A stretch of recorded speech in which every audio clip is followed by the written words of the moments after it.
Ay, magandang po. Sir, Dr. Nasayana, sir. Ano ba paglilin ko sa inyo, sir? Sir, meron lang kaming ilang katanungan tungkol dun sa krimen nangyari kahapon kay Miss Mary Grace Abansado. Kahapon, nangyari. Sir, maaari nyo kayo ilarawan yung pangyayari na inyong natunghayan kahapon? Bali po magkakasama yung tatlo kasi pumatayo kami sa Kaya kasi po kami sa tindahan po. Tapos nakita po namin si Berting po at si Mary Grace po. Medyo nagkakasip po namin parang nagtatalo po sila papunta sa bahay nila. Eh, nakita po namin, kung tumiglas na ako si Mary Grace, nakatakbo po. Hinabot po nito si Berting. Eh, may dala pong panaksak, magkakaba po si Mary Grace. Tapos sinaksak niya po yung mga tatlong beses po.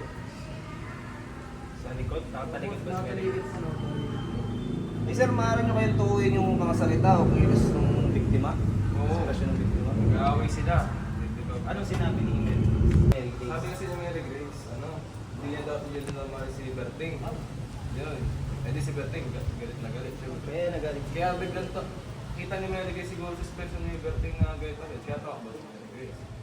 Eh, alam mo naman si Berting, kaya dito yun, dahil siga. Kaya dala ko si Jill. Siga dito si Berting. Oo. Sir, may ano kaya? Sir, ano lang, excuse lang. So yung may mga nalaman kayo tungkol sa mga ebidensya? Tulad ng mensahe, larawan na ay parating ng biktima? Ay, oo, sir. Kasi nung pagtapos niyang pagkasaksakin si Mary Grace, eh, siyempre, madaming taong nakakita. Kami.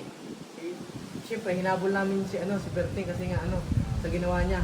Eh, sa pagtakbo niya yun, alam niyang nahabol siya. Nalaglag yung kutsilyo sa may malapit na sa may kanal.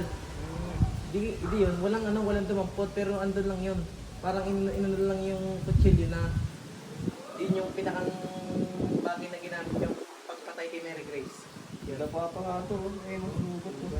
Sir, yung kasi, yung suspect, ginigit niya na wala siyang kasalanan. Anong masasabi niyo po doon sa alegasyon niya? Siya talaga yun, kitang-kita namin, may tattoo siya dito, butiki, ang laki. So, kayo po yung nagpapatunay talaga na siya yung... Kaya Berting yun, Berting. Kaya kung butiki. kung natanggi siya, pwede kami humarap at maging Pwede kami maging witness para witness. sa nagawa niya Hindi mo kasalanan. kami natatakot sa kanya. Berting, Sandugo. Sir, maraming salamat sa inyong kooperasyon. Salamat sa inyo, sir. Sana po malaking tulong. Bigyan po natin ng mustisya si Mary Grace. Si Miss Mary Grace Ano ba si Mary Grace? Ex niya po. Ex mo si Mary Grace. Managalit po yun, kaya Ikaw, Pinsan ko po. Ay, pinsan mo. Tiyahin po niya yan, tiyahin po niya. Sir, condolence po. Salamat po, salamat. Salamat. Kung may mga additional information pa kayo, Pwede nyo lang po. Ako, sir. Tawag nyo na lang po sa amin, sir.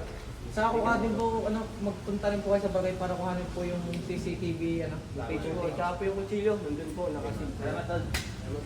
Salamat po, salamat. Bakas daw ba? Bukas po!